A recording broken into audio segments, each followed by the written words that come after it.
गांव के व्यक्ति की खास बात क्या होती है, गांव में कुछ भी हो अकेलापन नहीं होता है। गांव में सब वेल कनेक्टेड लोग हैं आपस में। ये गलत फहमी तो आपको भी नहीं होगी, गांव के लोग बहुत अच्छे होते हैं, मुझे भी नहीं है। गांव के लोग वैसे ही होते हैं जैसे शहर के लोग होते हैं, अंतर केवल रेफरेंसेस का होता है। तो गांव का आदमी बोर नहीं होगा, अकेला नहीं होगा। दिन भर काम करेगा, खेती करेगा, मजदूरी करेगा, शाम को चौपाल बैठेगी, चौपाल में कुछ ना कुछ होगा, गीत गाना सब चलेगा, बातें चलेगी, गप्पे चलेंगी 3-4 घंटे, चिलम चलेगा, हुक्का चलेगा, और लोग बोर नहीं होंगे। महिलाएं घरों के अंदर बोर हो सकती हैं, वो पनघट पे जाएंगी, पानी 10 मिनट काम है, 2 घंटे वहां पर गप्पे मारेंगी, तो अपनी अपनी सास का पुराण पूरा गा लेंगी, उसके बाद तसल्ली से वापस आएंगे। तो उनको लगता है चलो एक समाज है आसपास, बोरियत नहीं है, अकेलापन नहीं है। जब व्यक्ति शहर में आता है, शहर में सुविधाएं मिलती हैं, पर वो सामाजिक साहचर्य नहीं मिलता है।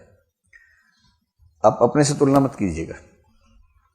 आप लोग दिल्ली नामक महानगर के भीतर एक गांव में रहते हैं। नेहरू विहार का चरित्र गांव का चरित्र है, क्योंकि यहां ऐसे लोग रहते हैं जो कोई काम नहीं करते हैं, केवल पढ़ते हैं।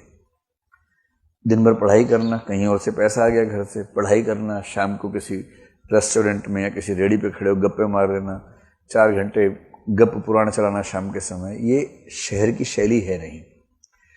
जिस दिन आप नौकरी में आ जाएंगे ना, उस दिन आपको शहर का शहरपन समझ में आएगा। दिन भर नौकरी करके आएंगे, मेट्रो में धक्के खाते हुए घर आएंगे, कोई नहीं मिलेगा। पड़ोस के घर में कौन है आपको जानता नहीं है। आप जाएंगे चीनी मांगने के लिए, कहेंगे क्यों मांग रहे हो चीनी, उससे अमेजोन से मंगवा लो चीनी, हमसे क्यों मांग रहे हो चीनी। आप परेशान है, गांव में तो मांगने से पहले चीनी आ जाती थी, यहां तो मांगना बड़ा मुश्किल है।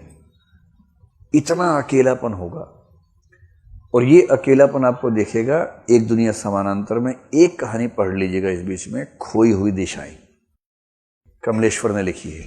सारी पढ़नी है, एक का नाम मत लिखो, ये जरूर पढ़ लेना, सारी पढ़नी है बेसिकली आपको। खोई हुई दिशाएं में तो ऐसी हालत है, मुझे पर्सनल स्टूडेंट ने कहा कि सर आप कहानी सुनाए मत करो क्लास में, फिर पढ़ने का मजा खत्म हो जाता है। और मैं क्या करूं, मुझे सुनाने का मजा भी तो लेना है। तो मुझे भी तो सुख चाहिए सुनाने का, मैं क्या करूं। तो कमलेश्वर एक बहुत प्रसिद्ध व्यक्ति हुए। कमलेश्वर नई कहानी के तो अच्छे हस्ताक्षर थे ही। एक आंदोलन का जिक्र मैंने किया था, समानांतर कहानी है, समांतर कहानी। समांतर कहानी आंदोलन के प्रस्तावक भी कमलेश्वर ही थे।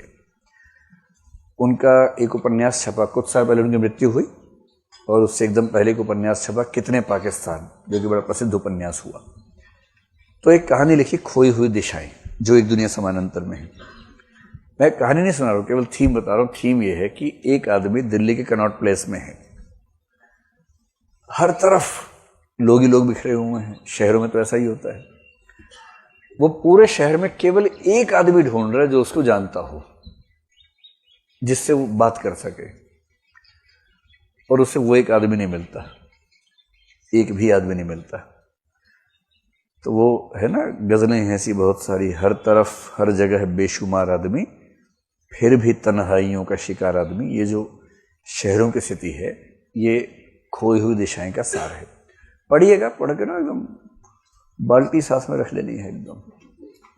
और अगर आप उस स्थिति से गुजरे हैं कभी अकेलेपन से, अभी तो आप लोग बच्चे हैं नहीं गुजरे होंगे, कभी ऐसा होता है किससे बात करने को नहीं मिल रहा, ऐसा होता है? अभी से होना शुरू हो गया है, बड़ी दिक्कत है फिर तो। फैमिली से दूर तो ठीक भी है, कितना फैमिली में घुसे रहेंगे। अब बड़े हो गए, दोस्त बनाइए, और फिर हमेशा क्या फैमिली। अब फैमिली में रहने का नहीं, अब फैमिली बनाने का समय है। तो अब धीरे धीरे उस तरफ सोचिए ना, अब कितना फैमिली में रहेंगे। मम्मी पापा का ठीक है, मिलना जुलना होता रहता है, दोस्त अगर नहीं है तब टेंशन की बात।